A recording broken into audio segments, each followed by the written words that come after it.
ঢাকার আশপাশের বিভিন্ন এলাকা থেকে কোরবানির পশুর চামড়া যাচ্ছে সাভারের চামড়া শিল্পনগরীতে। তবে দাম নিয়ে এবারও বিপাকে দেশের বিভিন্ন স্থানের মৌসুমি ব্যবসায়ীরা। সরকার দাম নির্ধারণ করে দিলেও বিভিন্ন জেলায় বিক্রি হচ্ছে আড়তদারদের ইচ্ছে মতো দামে। এতে লোকসানের আশঙ্কায় পড়েছেন মৌসুমি ব্যবসায়ীরা।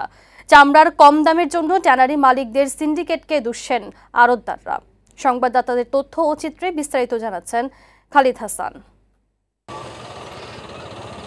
সাভারের হেমায়েতপুরে বিসিক চামড়া শিল্পনগরীতে কোরবানি পশুর চামড়া ঢুকতে শুরু করেছে।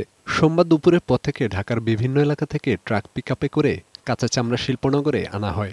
এখন ঢাকার আশপাশের এলাকার চামড়া সংগ্রহ করবেন ট্যানারি মালিকরা। বুধবার থেকে লবণযুক্ত চামড়া ও এক সপ্তাহ পর থেকে ঢাকার বাইরের বিভিন্ন স্থান থেকে লবণ মাখানো চামড়া সংগ্রহের কাজ শুরু হবে। চবরি মাংস যেগুলো আছে ওগুলো ছাড়া সুবিধা ছাড়া তারপর লবণ লাগাইতেছি। চামড়া সংগ্রহ করা শুরু হয়ে গেছে এবং ওইটা সরাসরি আমাদের ট্যানারিতে চলে আসতেছে।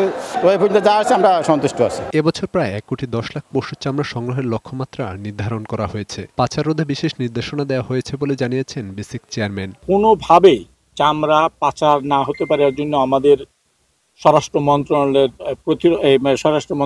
জননিরাপত্তা বিভাগ থেকে নির্দেশনা দেওয়া হয়েছে। প্রতি বছর কোরবানির ঈদে গরু ছাগলের চামড়া সংগ্রহ করে জেলা শহরে এনে আড়তদারদের কাছে বিক্রি করে নওগাঁর মৌসুমি ব্যবসায়ীরা। এবছর তার ব্যতিক্রম হয়নি। তবে চামড়া বিক্রি করতে এসে সরকার নির্ধারিত দাম না পেয়ে হতাশ হয়ে ফিরছেন তারা।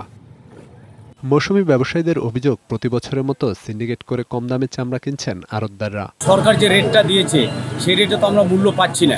এই যে সিন্ডিকেটটা হচ্ছে এতে তো দেশের উপর। তবে আড়তদারদের দাবি, ট্যানারি মালিকদের কারণে চামড়ার ন্যায্য দাম দেওয়া সম্ভব হচ্ছে না। যে সিন্ডিকেটটা যে বাজার দিয়েছে আমাদেরকে, সে বাজারেও আমরা চামড়া কিনতে পারতেছি না, এই কারণে যে তারা বলে একটা করে একটা। বগুড়ায় শহর থেকে গ্রাম সবখানে চামড়া কেনা বেচা হয়েছে নামমাত্র মূল্যে। তবে বড় মাঝারি আকৃতির গরুর চামড়া বিক্রি হলেও ছাগল ও ভেড়ার চামড়া কেউ কেনেননি। মানুষ ব্যাপারীরা সে কান্নাকাটি করছে, আমাদেরকে ট্যানারি কোনো টাকা দিচ্ছে না। আমরা তো কিনি 8,000 10,000 করে চামড়া, আজকে চামড়া কিনছি আমি 150 পিস চামড়া। চামড়ার দামটা খুব কম।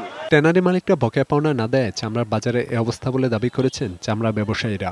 টাকা না হলে পরে চামড়াটা কি দিয়ে কিনবি, এই বাকির কারণেই আজকে আমদানি কম। মাগুরায় চামড়ার দাম কম হয় বিপাকে পড়েছেন মৌসুমি বিক্রেতারা। চামড়ার কম দাম হওয়ার পেছনে নানা অজুহাত দিলেন ব্যবসায়ীরা। সঠিক দামে বাজারে যেরকমের সঠিক দামে করা হচ্ছে, এটা লিভারের দাম 2,000 টাকা। দিনাজপুরের ব্যবসায়ীরা ইচ্ছেমতো কম দামে চামড়া কেনায় ন্যায্য মূল্য থেকে বঞ্চিত হচ্ছেন বলে অভিযোগ মৌসুমি বিক্রেতাদের। চামড়া দামে নাই, এখন কি করবো আমরা? আমাদের চামড়া যেই টাকা দিয়ে কিনছে ওই টাকা আমাদের আসতে আসতে আমাদের লস।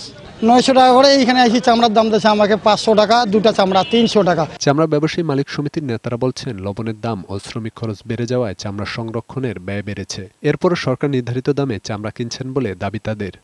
সরকার যে দাম দিয়েছে এই সরকারের দামের চেয়েও আমি মনে করি যে মালের আমাদের যাচাই, তাতে আমাদের ফুটে 5 টাকা 10 টাকা বেশি যাচ্ছে। এদিকে দিনাজপুরে হিলি সীমান্ত দিয়ে অবৈধভাবে বাংলাদেশ থেকে ভারতের চামড়া পাচার রোধে বাড়তি সতর্কতামূলক ব্যবস্থা নিয়েছে বিজিবি। ডেস্ক রিপোর্ট, বৈশাখী সংবাদ।